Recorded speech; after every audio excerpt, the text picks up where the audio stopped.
यदि आप कर्ज में डूबे हुए हैं और आर्थिक तंगी से परेशान हैं, तो आपको सूर्य देव के इस महामंत्र का जाप अवश्य करना चाहिए। यह मंत्र बहुत ही शक्तिशाली और प्रभावशाली मंत्र है। इस मंत्र के नियमित 108 बार जाप करने मात्र से ही कर्ज में शीघ्र ही मुक्ति मिलती है, धन और संपत्ति में वृद्धि होती है, घर परिवार में सौभाग्य और शांति बनी रहती है। इस मंत्र से आप कर्ज मुक्त हो जाओगे, धन वृद्धि आपके जीवन में होने लगेगी। सूर्य भगवान बहुत ही दयालु हैं, वह अपने भक्तों की मनोकामनाओं को पूरी करते हैं। इस महामंत्र के नियमित 108 बार जाप करने से आपकी सभी मनोकामनाएं पूरी हो जाएंगी और आपके जीवन में धन की कोई भी कमी नहीं रहेगी। आप अपने जीवन में उन्नति प्राप्त करेंगे, आपको हमेशा सफलता ही प्राप्त होगी। इसलिए प्यारे भक्तों, इस मंत्र को साधारण समझने की गलती बिल्कुल भी ना करें। यह मंत्र बहुत ही प्रभावशाली मंत्र है। इस मंत्र का प्रभाव तुरंत ही दिखाई देने लगता है।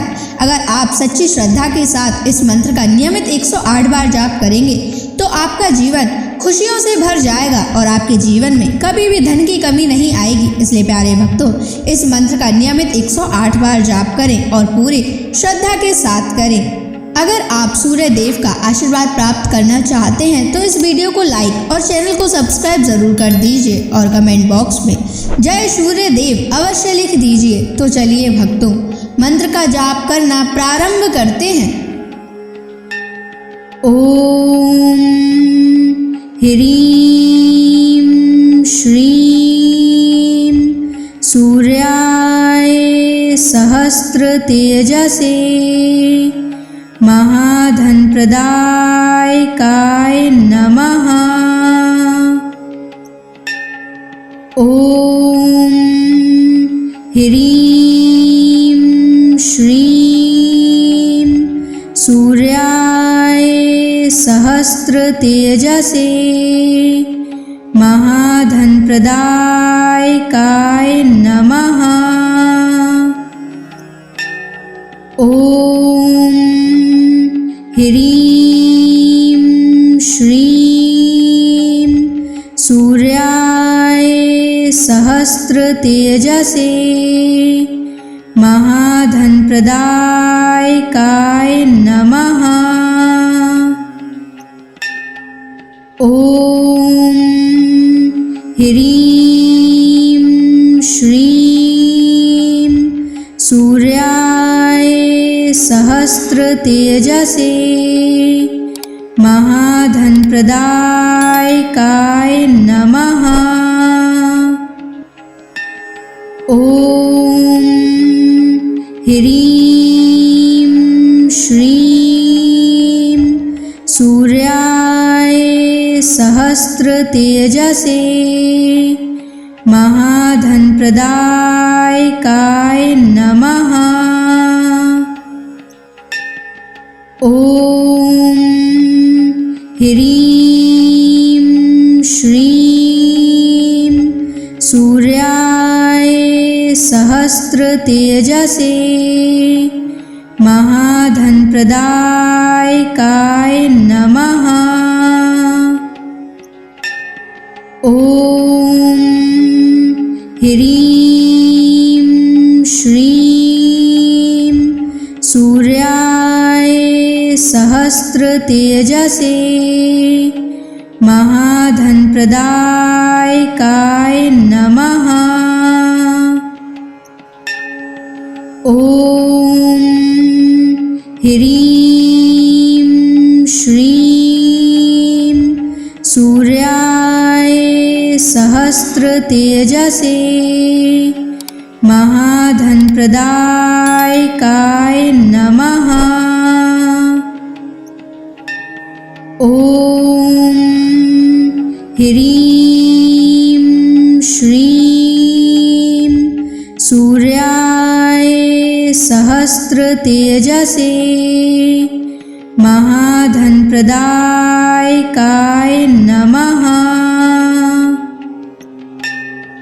ओम ह्रीं श्रीं सूर्याय सहस्र तेजसे महाधनप्रदायकाय नमः। ॐ ह्रीं श्रीं सूर्याय सहस्रतेजसे महाधनप्रदायकाय नमः। ॐ ह्रीं श्रीं सूर्याय सहस्रतेजसे महाधनप्रदायकाय नमः। ॐ ह्रीं श्रीं सूर्याय सहस्रतेजसे महाधनप्रदायकाय नमः। ॐ ह्रीं श्रीं सूर्याय सहस्रतेजसे महाधनप्रदायकाय नमः। ॐ ह्रीं श्रीं सूर्याय सहस्रतेजसे महाधनप्रदायकाय नमः। ॐ ह्रीं श्रीं सूर्याय सहस्रतेजसे महाधनप्रदायकाय नमः। ॐ ह्रीं श्रीं सूर्याय सहस्रतेजसे महाधनप्रदायकाय नमः। ॐ ह्रीं श्रीं सूर्याय सहस्रतेजसे महाधनप्रदायकाय नमः। ॐ ह्रीं श्रीं सूर्याय सहस्रतेजसे महाधनप्रदायकाय नमः। ॐ ह्रीं श्रीं सूर्याय सहस्रतेजसे महाधनप्रदायकाय नमः। ॐ ह्रीं श्रीं सूर्याय सहस्रतेजसे महाधनप्रदायकाय नमः। ॐ ह्रीं श्रीं सूर्याय सहस्रतेजसे महाधनप्रदायकाय नमः। ॐ ह्रीं श्रीं सूर्याय सहस्रतेजसे महाधनप्रदायकाय नमः। ॐ ह्रीं श्रीं सूर्याय सहस्रतेजसे महाधनप्रदायकाय नमः। ॐ ह्रीं श्रीं सूर्याय सहस्रतेजसे महाधनप्रदायकाय नमः। ॐ ह्रीं श्रीं सूर्याय सहस्रतेजसे महाधनप्रदायकाय नमः। ॐ ह्रीं श्रीं सूर्याय सहस्रतेजसे महाधनप्रदायकाय नमः। ॐ ह्रीं श्रीं सूर्याय सहस्रतेजसे महाधनप्रदायकाय नमः। ॐ ह्रीं श्रीं सूर्याय सहस्रतेजसे महाधनप्रदायकाय नमः। ॐ ह्रीं श्रीं सूर्याय सहस्रतेजसे महाधनप्रदायकाय नमः। ॐ ह्रीं श्रीं सूर्याय सहस्रतेजसे महाधनप्रदायकाय नमः। ॐ ह्रीं श्रीं सूर्याय सहस्रतेजसे महाधनप्रदायकाय नमः। ॐ ह्रीं श्रीं सूर्याय सहस्रतेजसे महाधनप्रदायकाय नमः। ॐ ह्रीं श्रीं सूर्याय सहस्रतेजसे महाधनप्रदायकाय नमः। ॐ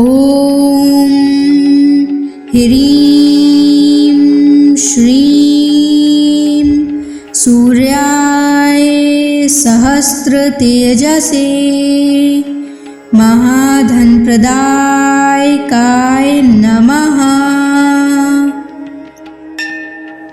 ॐ ह्रीं श्रीं सूर्याय सहस्रतेजसे महाधनप्रदायकाय नमः। ॐ ह्रीं श्रीं सूर्याय सहस्रतेजसे महाधनप्रदायकाय नमः। ॐ ह्रीं श्रीं सूर्याय सहस्रतेजसे महाधनप्रदायकाय नमः। ॐ ह्रीं श्रीं सूर्याय सहस्त्रतेजसे महाधनप्रदायकाय नमः। ॐ ह्रीं श्रीं सूर्याय सहस्त्रतेजसे महाधनप्रदायकाय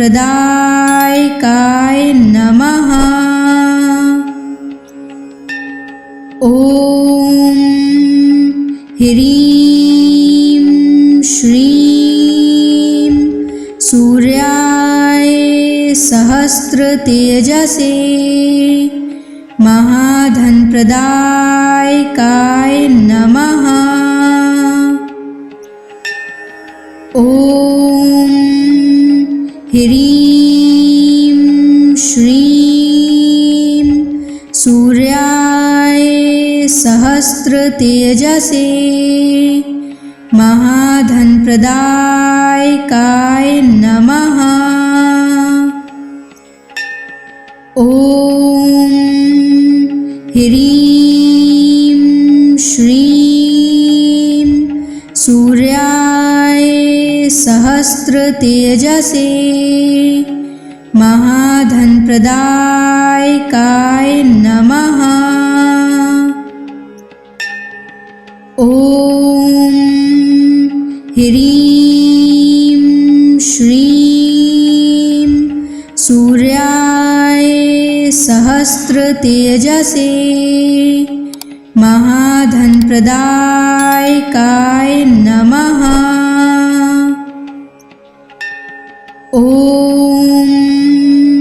ह्रीं श्रीं सूर्याय सहस्त्रतेजसे महाधनप्रदायकाय नमः। ॐ ह्रीं श्रीं सूर्याय सहस्त्रतेजसे महाधनप्रदायकाय नमः। ॐ ह्रीं श्रीं सूर्याय सहस्त्रतेजसे महाधनप्रदायकाय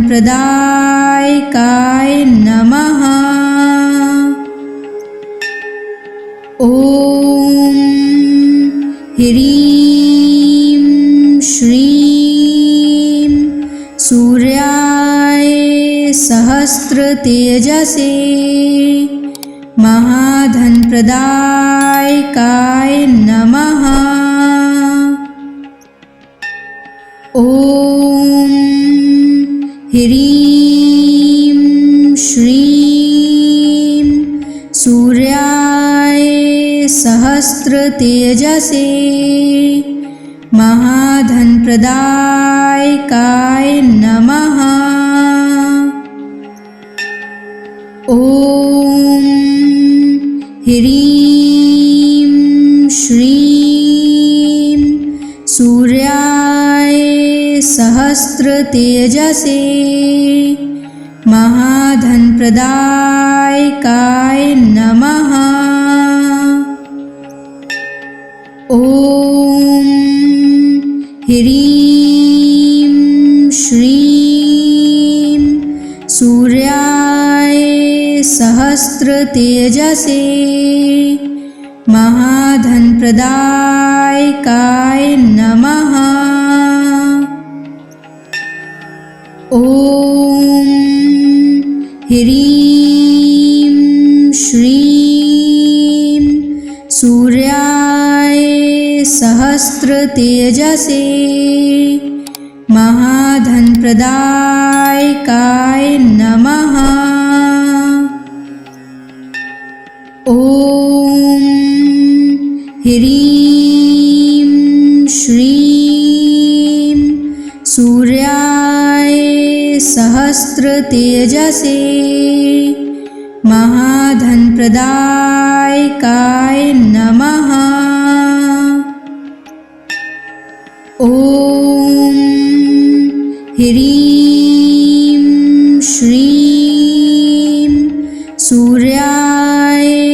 सहस्रतेजसे महाधनप्रदायकाय नमः।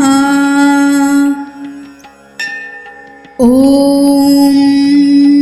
ह्रीं श्रीं सूर्याय सहस्रतेजसे महाधनप्रदायकाय नमः। ॐ ह्रीं श्रीं सूर्याय सहस्रतेजसे महाधनप्रदायकाय नमः। ॐ ह्रीं श्रीं सूर्याय सहस्रतेजसे महाधनप्रदायकाय नमः। ॐ ह्रीं श्रीं सूर्याय सहस्रतेजसे महाधनप्रदायकाय नमः। ॐ ह्रीं श्रीं सूर्याय सहस्रतेजसे महाधनप्रदायकाय नमः। ॐ ह्रीं श्रीं सूर्याय सहस्रतेजसे महाधनप्रदायकाय नमः। ॐ ह्रीं श्रीं सूर्याय सहस्रतेजसे महाधनप्रदायकाय नमः। ॐ ह्रीं श्रीं सूर्याय सहस्रतेजसे महाधनप्रदायकाय नमः। ॐ ह्रीं श्रीं सूर्याय सहस्रतेजसे महाधनप्रदायकाय नमः। ॐ ह्रीं श्रीं सूर्याय सहस्रतेजसे महाधनप्रदायकाय नमः। ॐ ह्रीं श्रीं सूर्याय सहस्रतेजसे महाधनप्रदायकाय नमः। ॐ ह्रीं श्रीं सूर्याय सहस्रतेजसे महाधनप्रदायकाय नमः। ॐ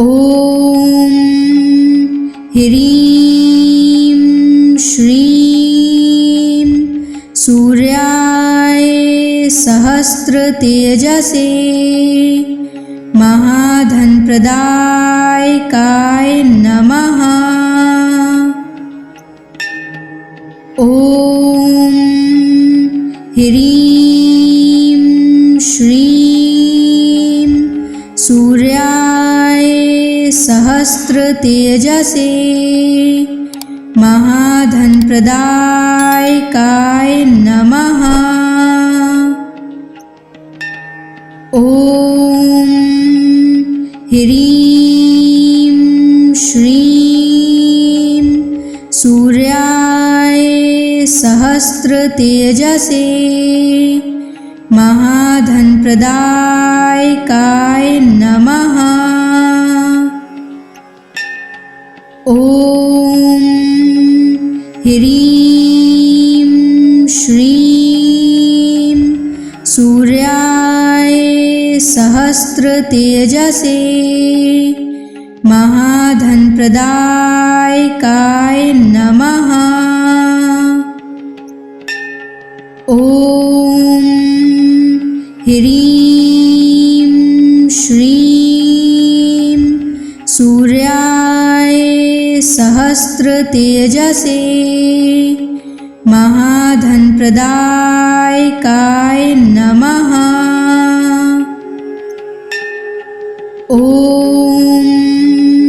ह्रीं श्रीं सूर्याय सहस्रतेजसे महाधनप्रदायकाय नमः। ॐ ह्रीं श्रीं सूर्याय सहस्रतेजसे महाधनप्रदायकाय नमः।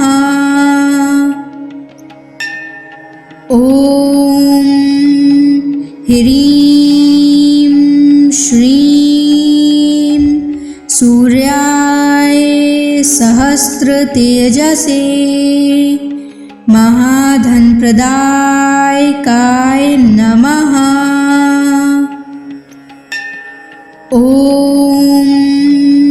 ह्रीं श्रीं सूर्याय सहस्रतेजसे महाधनप्रदायकाय नमः। ॐ ह्रीं श्रीं सूर्याय सहस्रतेजसे महाधनप्रदायकाय नमः। ॐ ह्रीं श्रीं सूर्याय सहस्रतेजसे महाधनप्रदायकाय नमः। ॐ ह्रीं श्रीं सूर्याय सहस्रतेजसे महाधनप्रदायकाय नमः। ॐ ह्रीं श्रीं सूर्याय सहस्रतेजसे महाधनप्रदायकाय नमः। ॐ ह्रीं श्रीं सूर्याय सहस्रतेजसे महाधनप्रदायकाय नमः। ॐ ह्रीं श्रीं सूर्याय सहस्रतेजसे महाधनप्रदायकाय नमः। ॐ ह्रीं श्रीं सूर्याय सहस्रतेजसे महाधनप्रदायकाय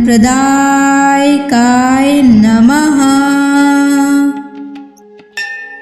ॐ ह्रीं श्रीं सूर्याय सहस्रतेजसे महाधनप्रदायकाय नमः। ॐ ह्रीं श्रीं सूर्याय सहस्रतेजसे महाधनप्रदायकाय नमः। ॐ ह्रीं श्रीं सूर्याय सहस्रतेजसे महाधनप्रदायकाय नमः। ॐ ह्रीं श्रीं सूर्याय सहस्रतेजसे महाधनप्रदायकाय नमः। ॐ ह्रीं श्रीं सूर्याय सहस्रतेजसे महाधनप्रदायकाय नमः। ॐ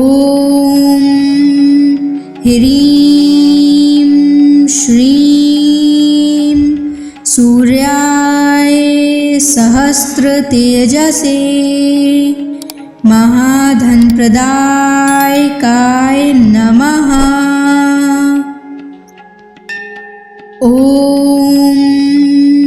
ह्रीं श्रीं सूर्याय सहस्रतेजसे महाधनप्रदायकाय नमः। ॐ ह्रीं श्रीं सूर्याय सहस्रतेजसे महाधनप्रदायकाय नमः। ॐ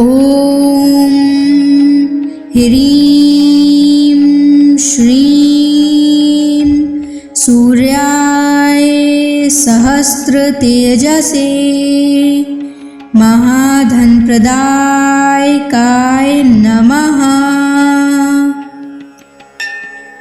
ॐ ह्रीं श्रीं सूर्याय सहस्रतेजसे महाधनप्रदायकाय नमः। ॐ ह्रीं श्रीं सूर्याय सहस्रतेजसे महाधनप्रदायकाय नमः। ॐ ह्रीं श्रीं सूर्याय सहस्रतेजसे महाधनप्रदायकाय नमः। ॐ ह्रीं श्रीं सूर्याय सहस्रतेजसे महाधनप्रदायकाय नमः। ॐ ह्रीं श्रीं सूर्याय सहस्रतेजसे महाधनप्रदायकाय नमः। ॐ ह्रीं श्रीं सूर्याय सहस्रतेजसे महाधनप्रदायकाय नमः। ॐ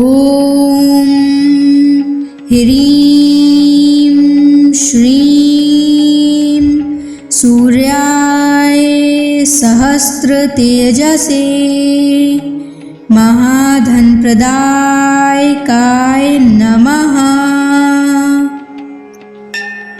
ॐ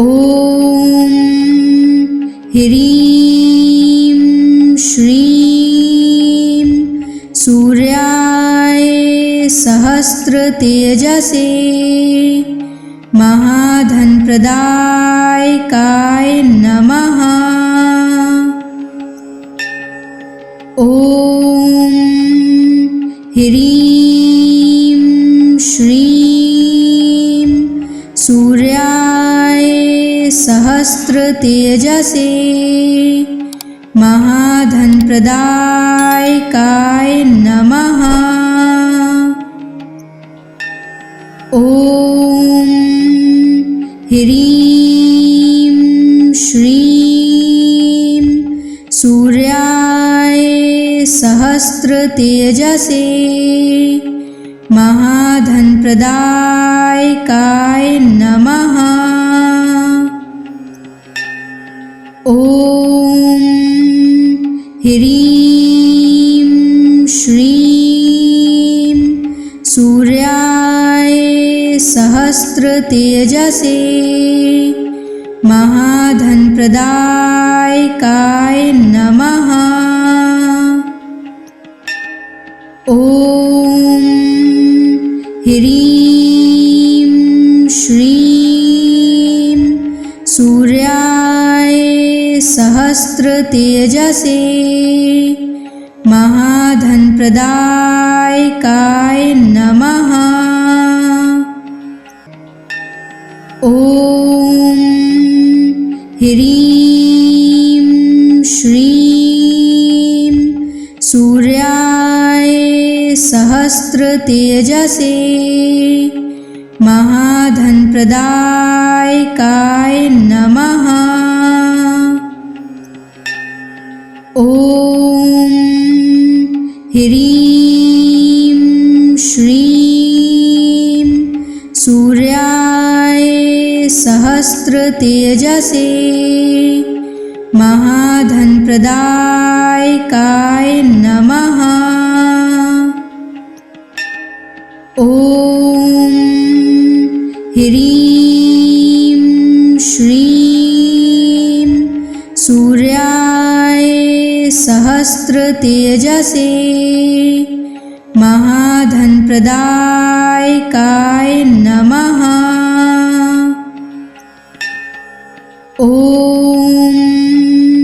ह्रीं श्रीं सूर्याय सहस्रतेजसे महाधनप्रदायकाय नमः।